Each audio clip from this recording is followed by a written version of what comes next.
let's lay a little groundwork for the audience to understand just the thesis as we're going to dive in. Okay.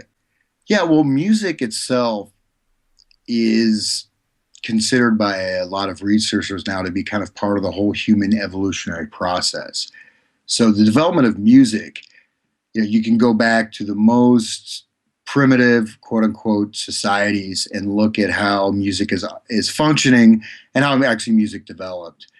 So, I mean, I can give countless examples, but one of the aspects of music is that first of all, when you have language and you have sound, and then sound becomes a way when you start producing sound, you start to connect both with the natural world and then also discovering the fact that music can have major physiological effects or changes.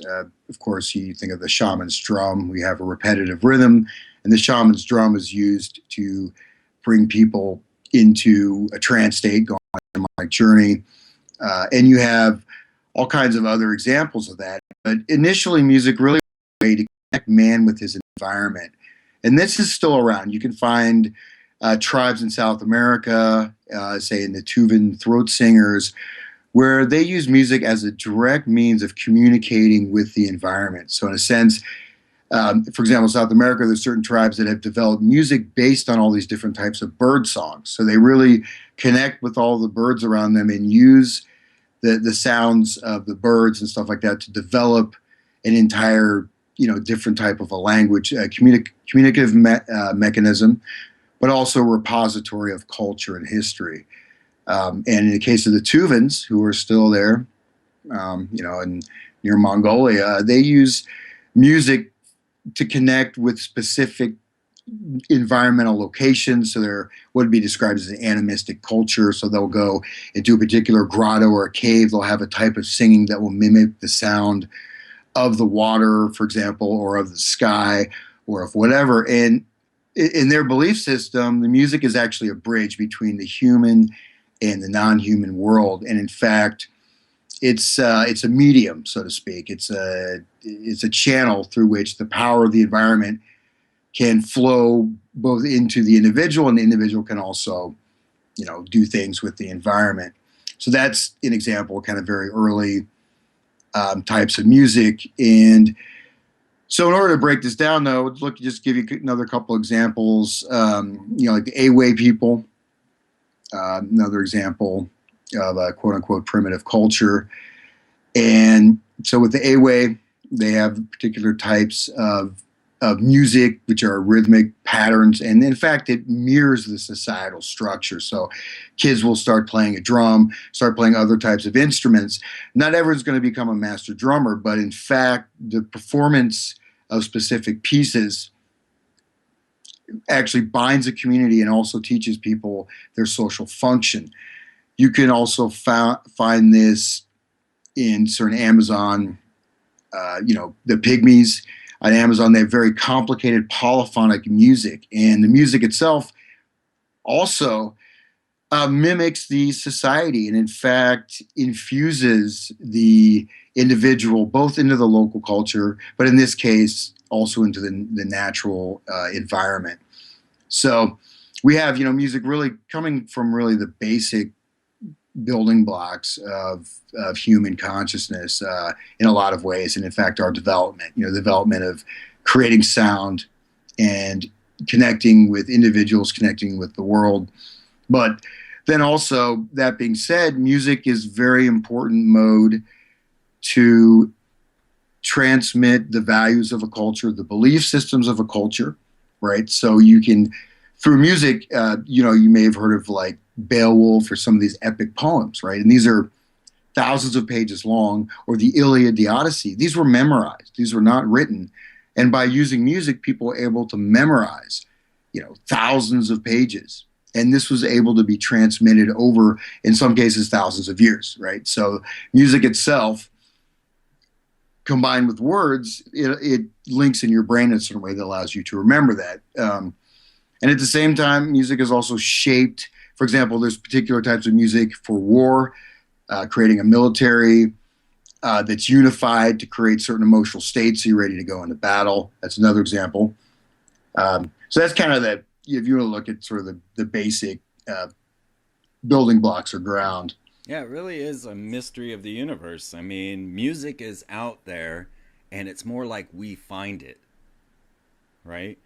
Like it's a part of our cosmos. It's a factor that's just there to be tapped into and then brought to the surface. And you know, I'm relating this to the connection that you're saying that mankind found with his environment. And you know, it really is just this mystery, you know, the mystery, the music of the spheres, if you will, that carries the universe, but also then, as you're saying, carries the culture. And so let's bring this forward then to culture creation as they began to discover that this was a methodology of mind control. Okay, yeah. And one thing that used in terms of using mind control, we have to look at the fact that this is dependent on the perspective, right? So you know, if you're born into a specific society that is a well-grounded and well-functioning society, and you need to have a certain type of regulation. You need to be able to control certain emotions. You need to be able to use your mind rationally. You need to be able to have creative expression. You should have some kind of compassion for other living creatures, right? And so, it's a kind of a mirror image, right? You can take something and you can flip it around. It has a positive aspect, and just the same way it has a negative aspect. You have your power strip that you plug your computer into. If you stick your foot on it and pour a glass of water, you're going to get electrocuted. It's the same power source. But yeah, I'll move a little bit forward. And let me just say a bit about music itself as an element. So one thing to note is that you have these vibrational frequencies, right, of all different spectra, from the visible light spectra to the infrared spectra, ultraviolet, infrasonic sound, subsonic sound, microwaves. You have all different types of vibrational elements, which really kind of are the core of everything that we see, right? There's a certain principle or law of vibration. And in terms of tone, and I'll bring this a little bit back to the society thing here too. If you look at like Pythagoras and the development of the monochord, which is where in ancient Greece, looking at how you have a specific string length that will vibrate at a certain length, and you can cut that string length by putting in like a fret, so to speak, or something like that, and you'll get different pitches. But at a certain point, these vibrational spectrum repeat, right? So if you have a certain note and you go up a different distance, then you're going to get that same note at a higher register, and this keeps going, right? This is known as the law of octaves. And so this principle of octaves, this principle of the fact that a specific frequency will reach to a mere frequency that's just at a higher pitch register, but it's still the same note, right? And in between, you get all the different melodies that are developed. But so this kind of mysterious property certainly intrigued many early mystics and scientists. And so in Greece, you have Plato and Aristotle that really looked at how to design a society and music's role within that society. And so both Plato and Aristotle focused very strongly on the impact that music had on the youth. And they also looked at music in a very detailed way. They said not just the music itself, the rhythm, the harmony, the melody. And these will induce passion, induce emotions, cause physical movement. At the same time, the music you hear as a child will mold your personality for the rest of your life.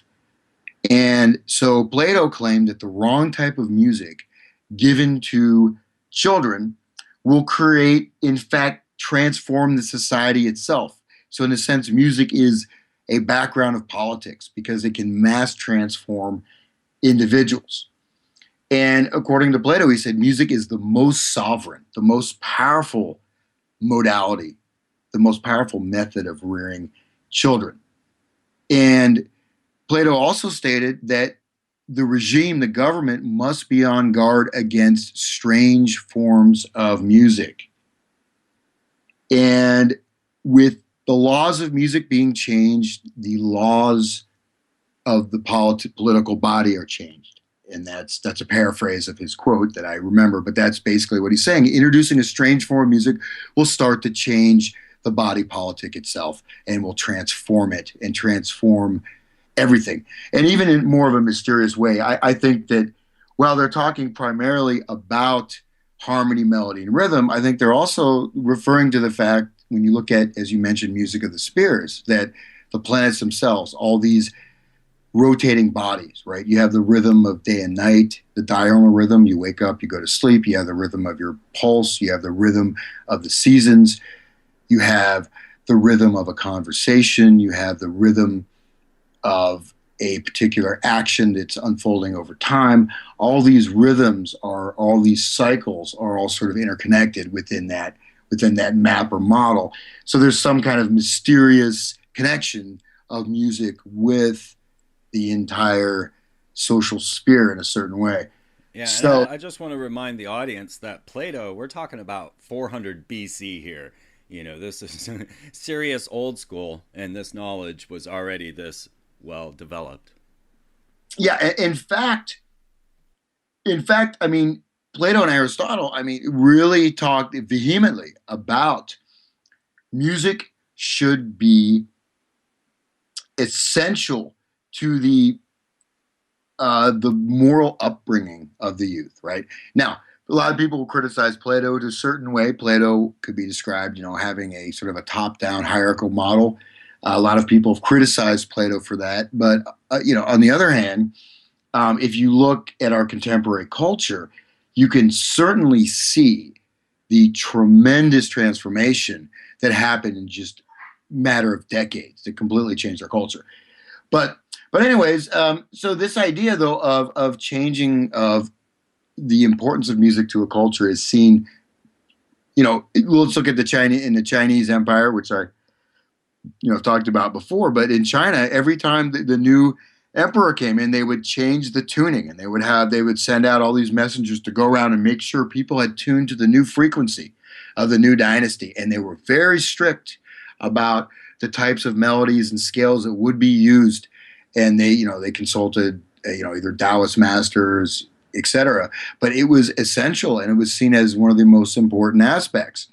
Now, for most people, and think music, it's just music. Okay, I hear it on the radio, I hear it in the shopping mall. It doesn't, and you may be really into it. I'm really into music. I love music.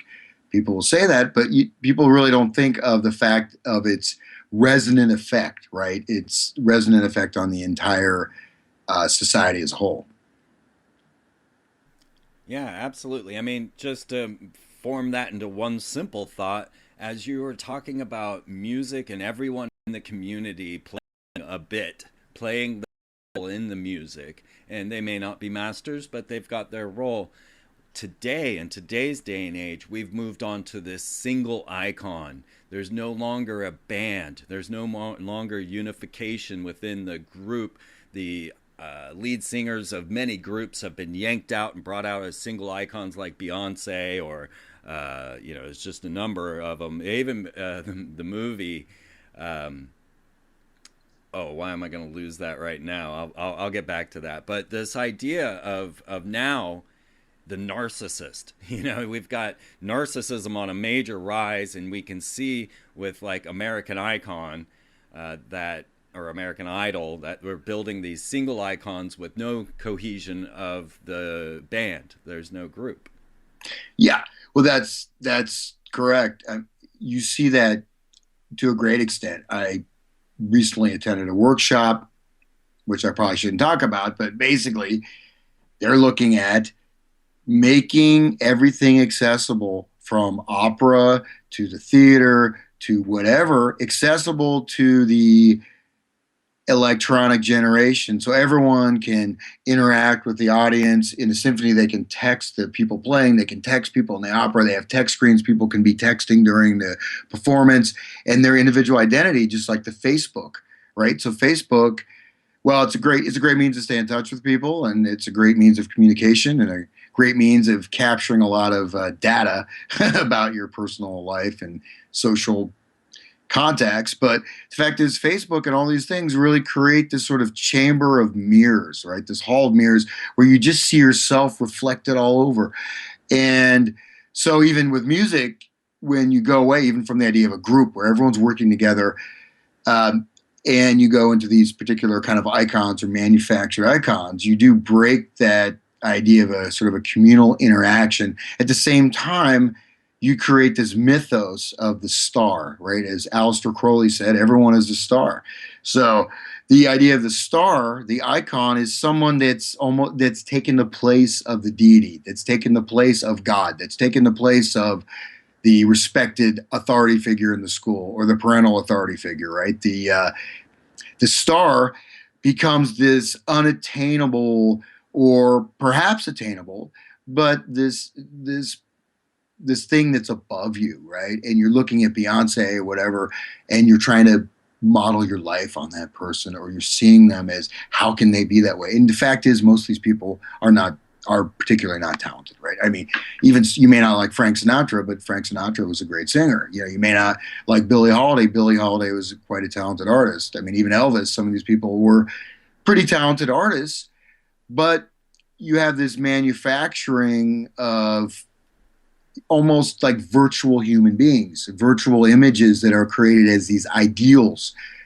that people will aspire to and disconnect from everything else. You have this culture kind of selfishness as well going along with that. Hannah Montana, you know, the Disney show, they played upon that very thing. And in my opinion, this was psyop. It was psychological warfare to have Hannah Montana as the ultimate celebrity, and then little Hannah. It wasn't Sinclair. She was one of the elite. Stewart, right? Miley Stewart is her character in Hannah Montana. So they were immediately showing the children in this Disney psychological warfare that there's the elite, there's Hannah Montana, and then there's the lowly you or Miley Stewart. And they showed it in one character, and that's really what I think the whole Hannah Montana phenomenon TV show was about, was this concept of making sure it was programmed into the children that there's the icon and then there's just you, and she played both in the show, right?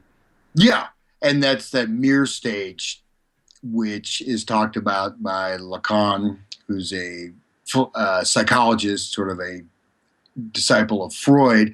But the mirror stage has been used quite a bit in research and in modeling for advertising and for the development of the mass media and dealing with mass audiences. And so the mirror stage is a time in childhood where you have an inner image of the ideal of your parents or whatever that, of God or whatever that inner ideal is. And that mirror stage is in your mind, right? So it's this it's a mind space, which is a reflection of what you could be but are not, but it's still a reflection of yourself. So you're kind of reflecting your own identity against that mirror, and it's created with one individual. Now, in terms of normal development, at least according to Lacan, that mirror stage should be transcended, right? When you get out of childhood, you move beyond that mirror and you encompass those attributes into yourself and move forward. But that in our society, I would say we're in the permanent mirror stage. And if you look at Theodor Adorno, the very important musician, political theorist, member of the Frankfurt School, talks quite a great deal about the mirror stage in terms of a pop song.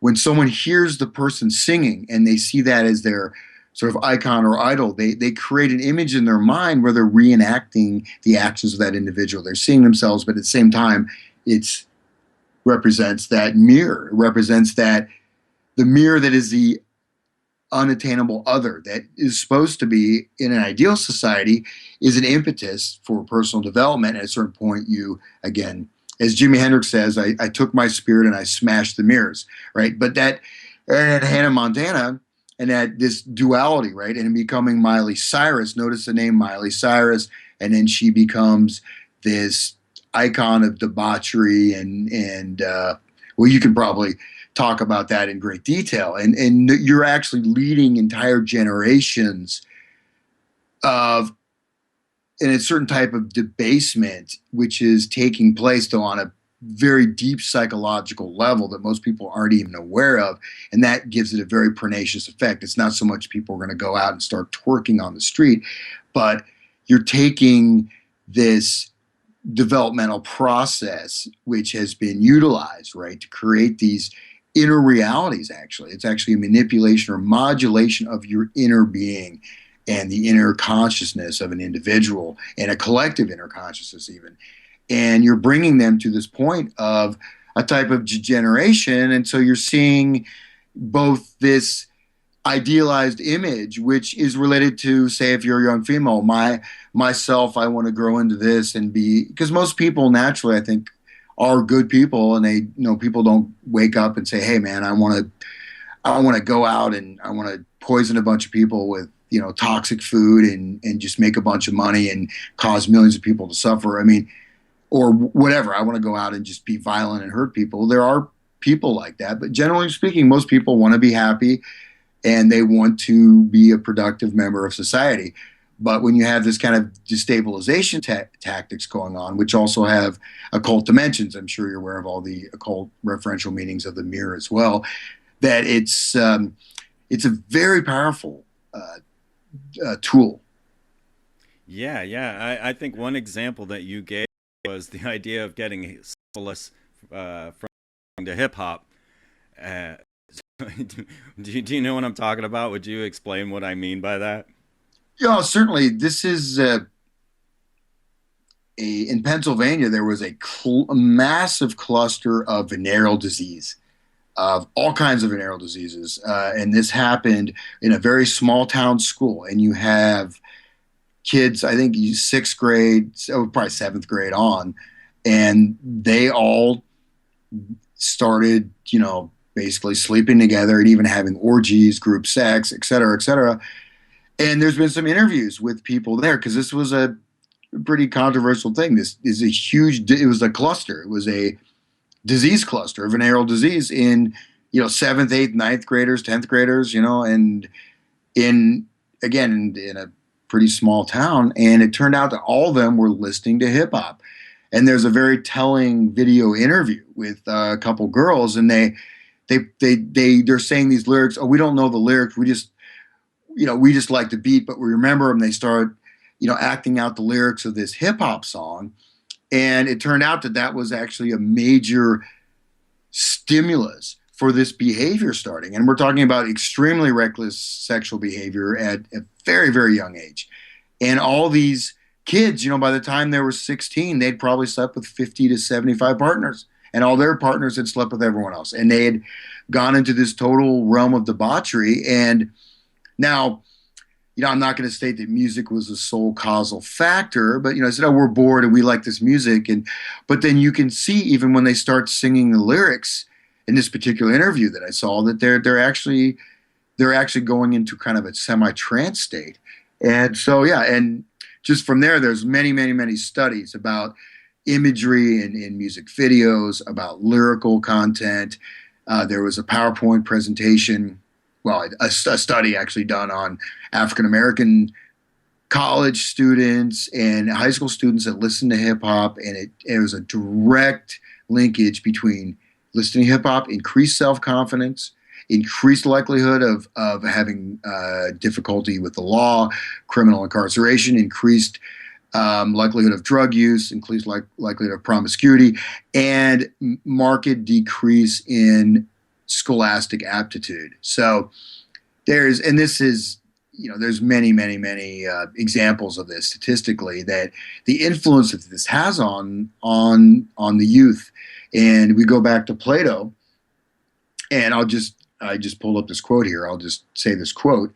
Plato says, quote, musical training is a more potent instrument than any other in the integration of the human being because rhythm and harmony find their way into the inward places of the soul on which they mightily fasten, imparting grace and making the soul of him who is rightly educated and truly graceful.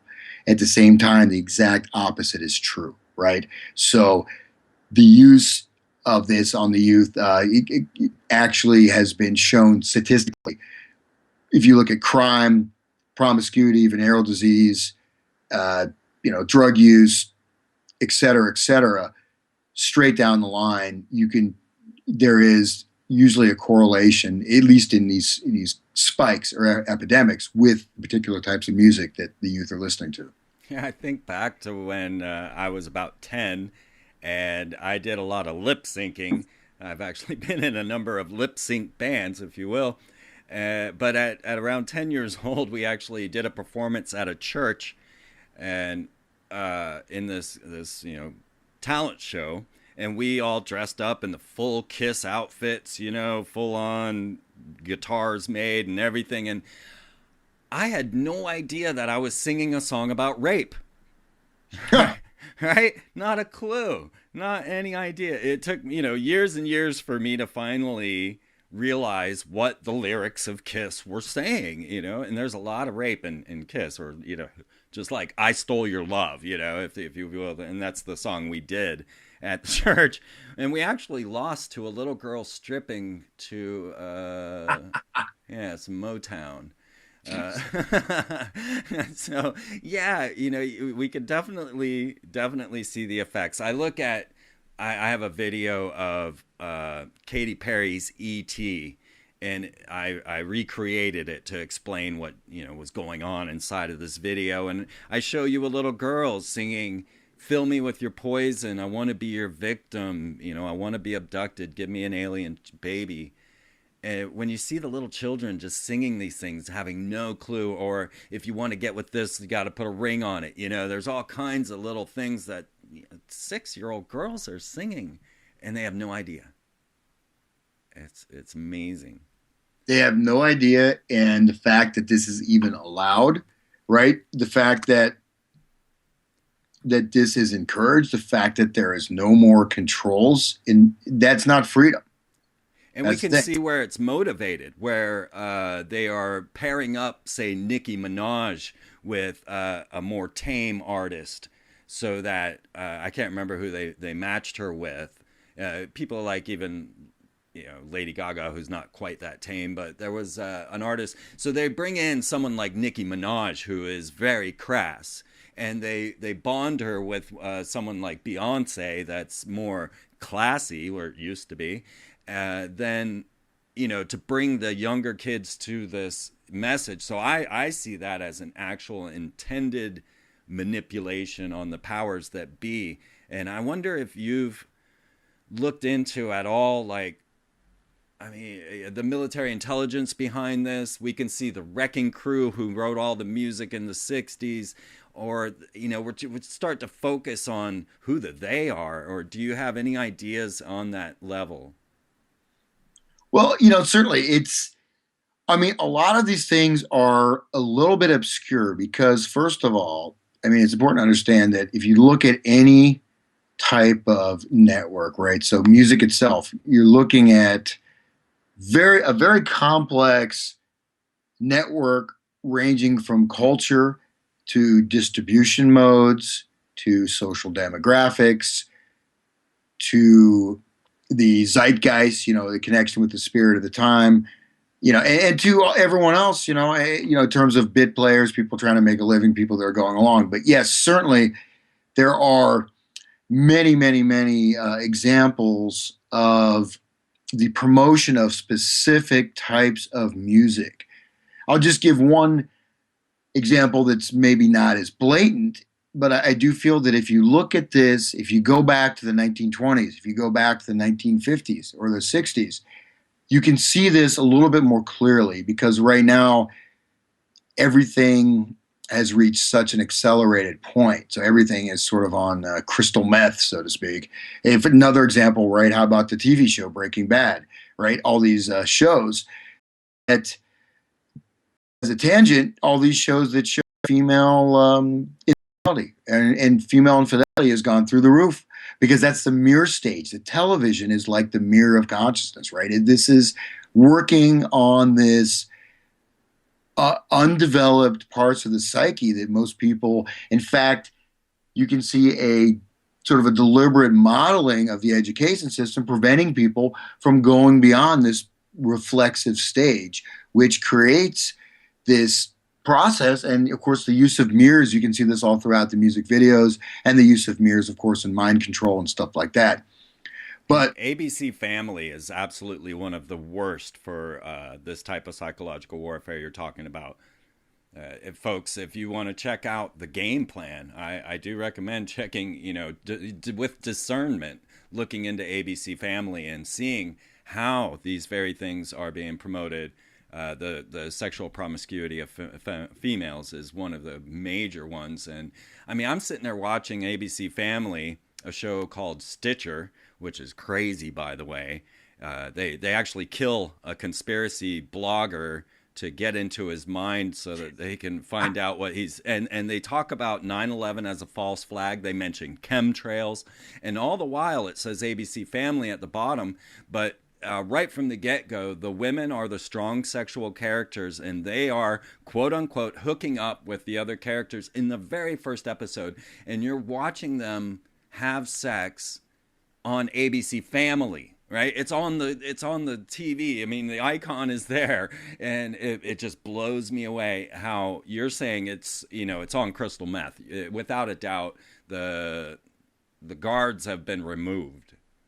yeah, I would say that I think there's no guards left at this point, and it's gone to such an extent that if you look at, say, Weimar Germany, that's an example of a culture. You can maybe say Rome in its decadent stage. There's examples of cultures that have gone in decline, right? That have gone into people in the Colosseum, the massive amount of prostitution and sexual degeneracy in Berlin, uh, post post World War One, and you can see that in examples, of societies that's happened to. But there's one thing that's different: is these cultures had sort of an organic de-evolution, or perhaps an externally uh, promulgated de-evolution, but it was not done on the level that we have now of a sort of a direct access to the inner state of the mind, right? So we have to see that there are, if you look at all these films that or these videos that show this like fantasy world. I saw this one movie. I was secret agent something, MI6 agent or something, and this movie was just over the top in terms of its just crazed destabilization of reality, putting you into this video game world, stepping inside and outside of these different, sort of interconnecting fantasy worlds that were all massively packed with deeply psychologically manipulative material. And ABC Family, I mean, the innocuous, more pre, how do you say, more quote unquote in line with what remains of American culture values, cultural values, quote unquote, so to speak, are more and more, even the most things like ABC Family are some of the most powerful means of subconsciously implanting this, because most people are not going to consciously disagree with what they're watching. Their critical abilities have been suspended, and then any critical abilities they have left are going to be taken away by political correctness, or you're just old fashioned, or you need to, you don't want females to be sexually promiscuous. Well, men have done that, yeah, and you can look at all the problems that's created. But when you go on that level, you're really looking at a massively orchestrated and extremely powerful campaign of, I would say, going pretty close to the end game in terms of just completely pulling apart whatever fabric of society remains and even people's own ability to interact with the world around them, to interact with the beauty of nature, to interact with themselves as living beings that have been, placed here on this planet, and being able to even be in touch with that. If all this mass culture is completely taken over your mind, you're no longer able to even see where you are. You're not even able to see the physical reality around you. You're completely operating in this mind controlled plane that many other people are operating on, right? I don't know if you've noticed this. I've seen this time and time again. You go into a convenience store, you go into a grocery store, you see people, and they're literally like zombies. You feel like everyone's in black and white and you're in color or something. Or that may sound a bit judgmental, but I've seen this sort of degradation of basic functional intelligence around me just even the past few years. It's kind of shocking.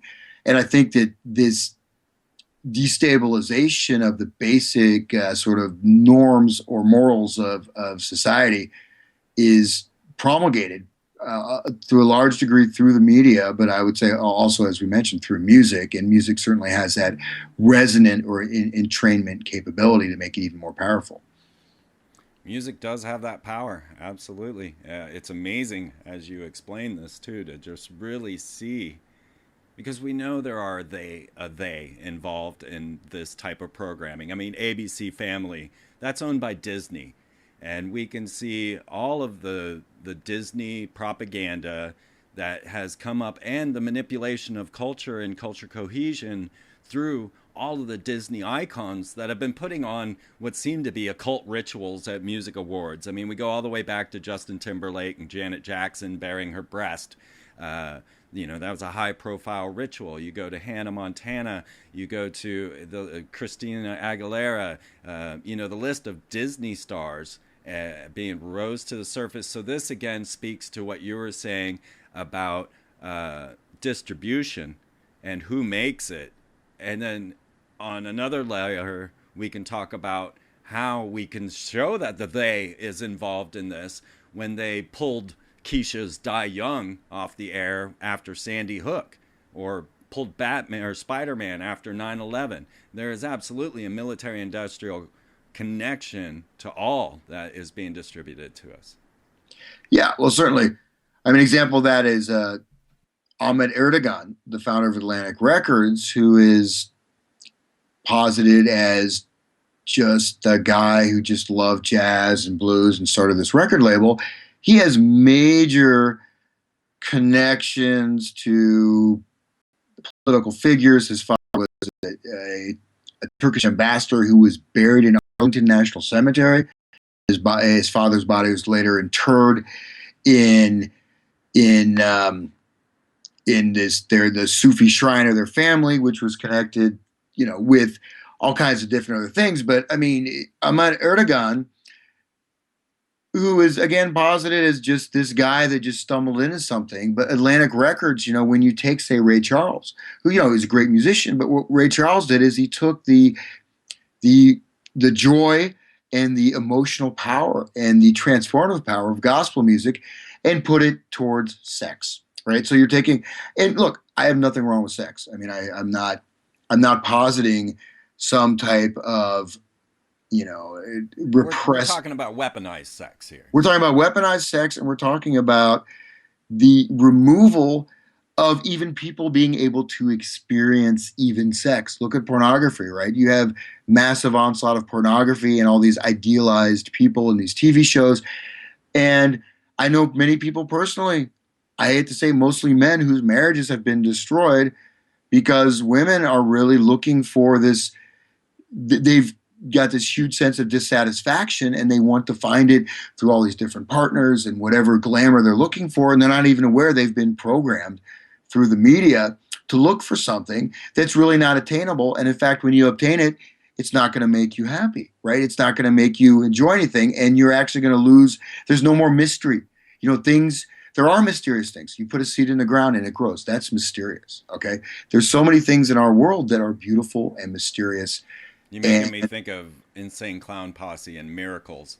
Uh, I mean, we can talk about the Juggalos in a bit, but yeah, realize, folks, that Sex in the City, which made this ideal woman who keeps her shoes in the oven instead of cooking at home, is written by homosexuals. It's not even written by a woman or put out there for the power of women. It is written by men who are gay to train the new social etiquette of females. It's amazing.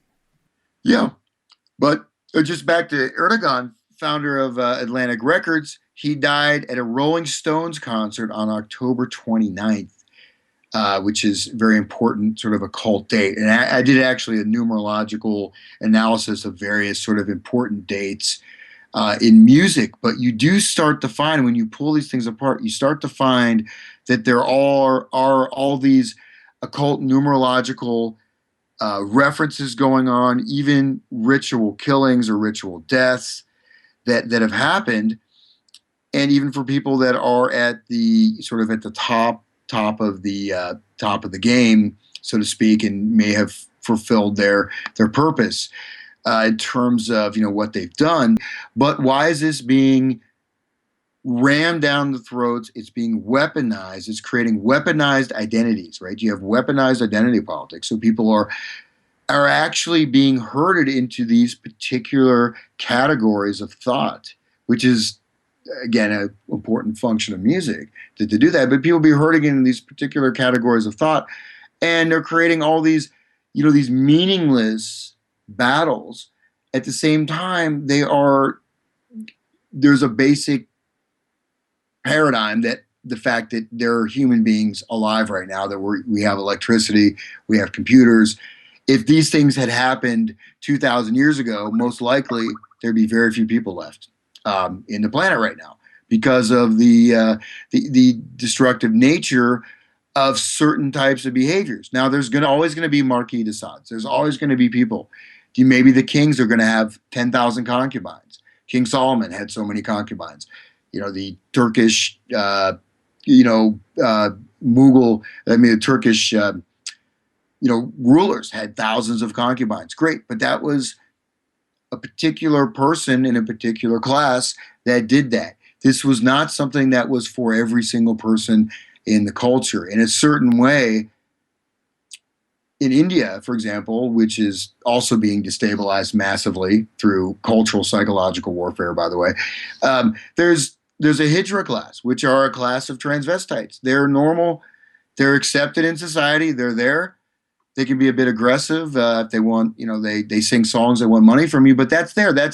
There's all these outlets that allow all these different aspects of culture to manifest without necessarily being repressed, but also without steamrolling everything else and distorting the basic function of a biological organism, a human being, in connection with nature, with, if you believe in spirituality, with some kind of spiritual essence or core that allows a continuation of the race.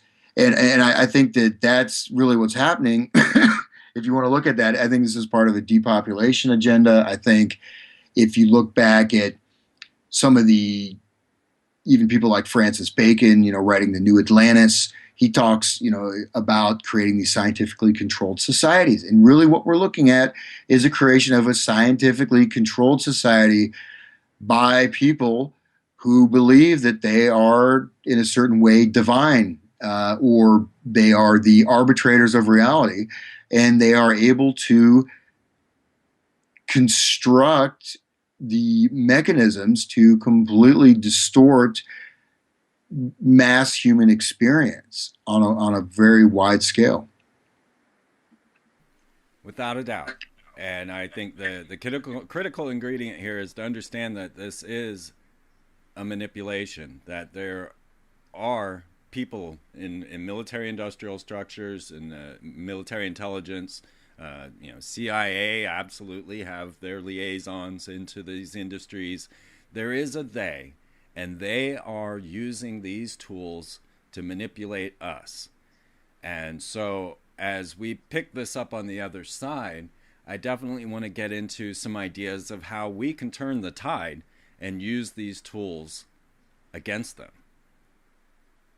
So as we start to look at large scale social movements and the music that leads them, the band and the charge, we'll start to wrap this hour up with the idea of how music is used in this way, how it affects us in these large social movements, and then let's take it to how we can start using it, because now we have the internet. Now we have the ability to get out to other people, but there are lots of steps along the way of getting distributed. It's really up to the public to start to share heavily the concepts and ideas that they want to get out there. I don't mean make it, but I mean, like, if you got a group that's not known and you want to share them with the world, we need to get more of that going on, and find our own song to champion ourselves to start to make this happen, because this is what we're seeing,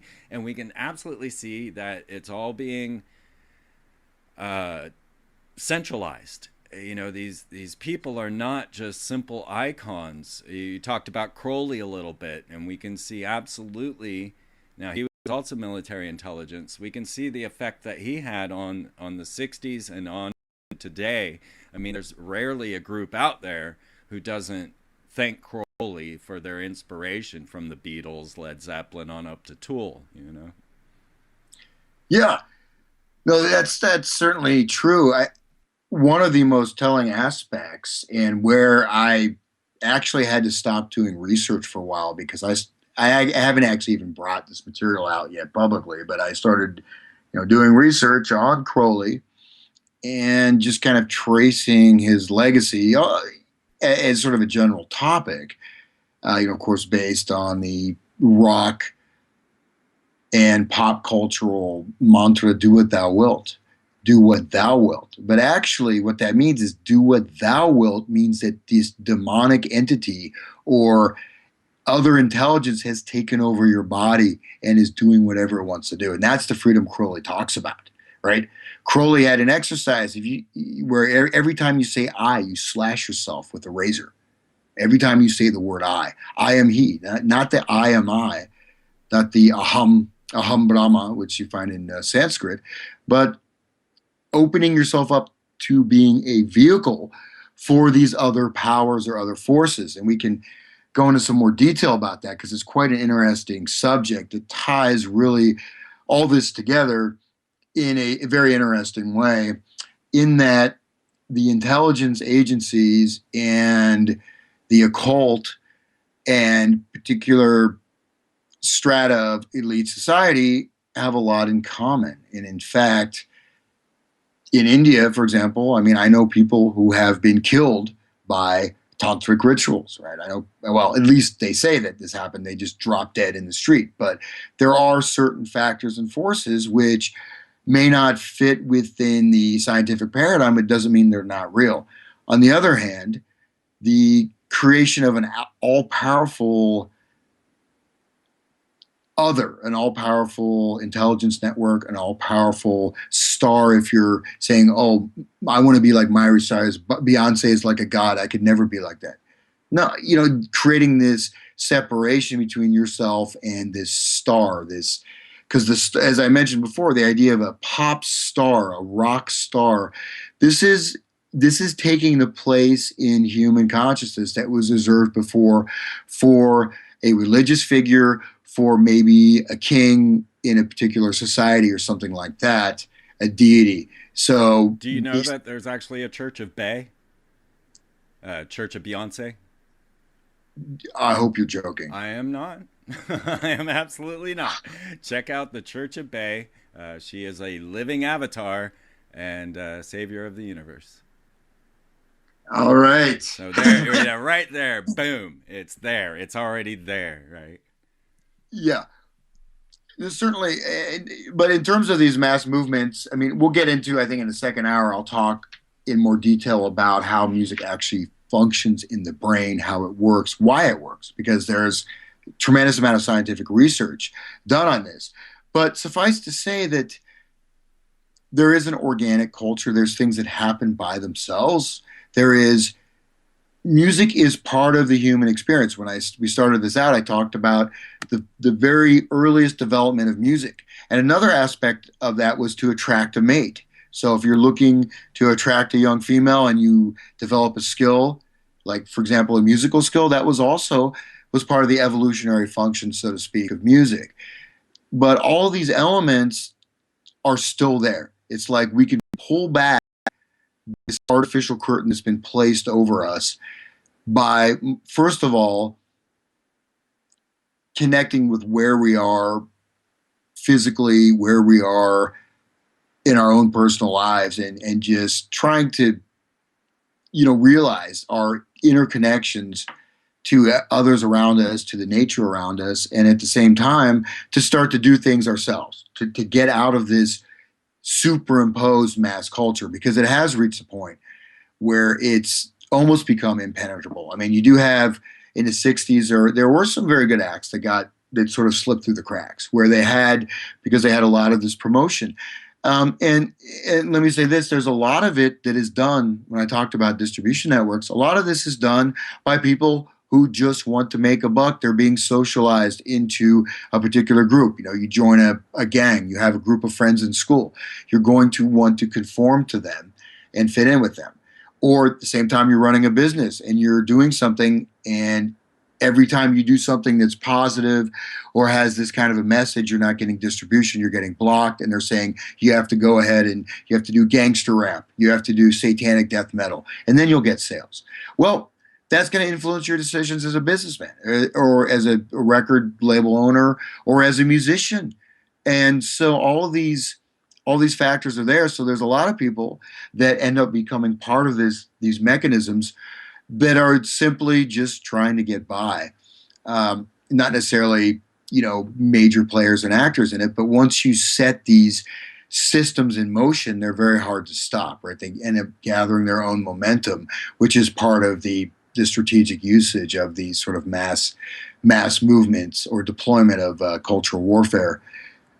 But that being said, I think that one of the most basic means that we have, and one of the most forgotten means, is actually music, in terms of rebuilding ourselves, rebuilding our connection with our communities, and actually starting to create a new counterforce. Because I do believe that everything is going to ebb and flow in a certain direction, and it has certainly reached a pretty extreme point. And I think there's definitely, hopefully, time for a bounce back where this stuff is going to start to fall away as people begin to wake up.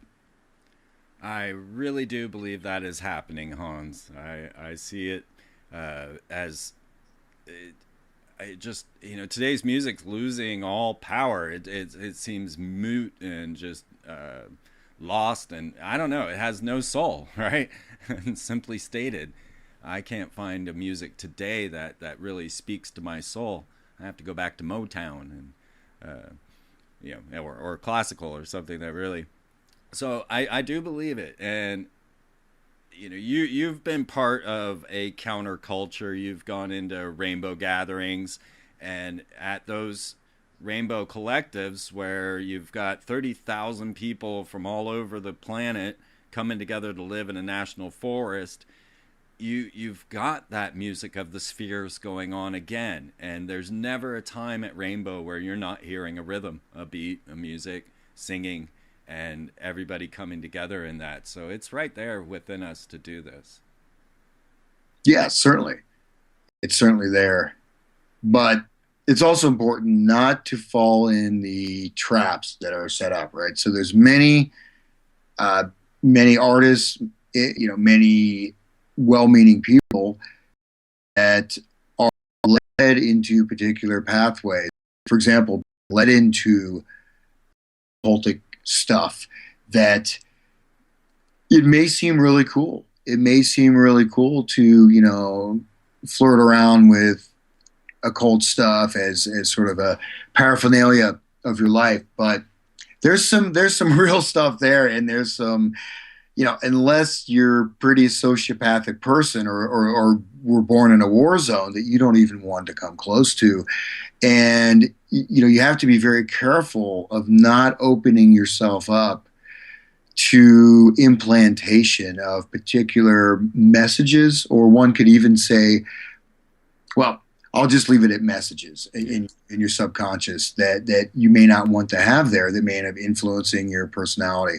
So I think that, yeah, I think it's very important to develop discernment, develop awareness, but then also develop the appreciation that say, you know what, our ancestors took a dead cow.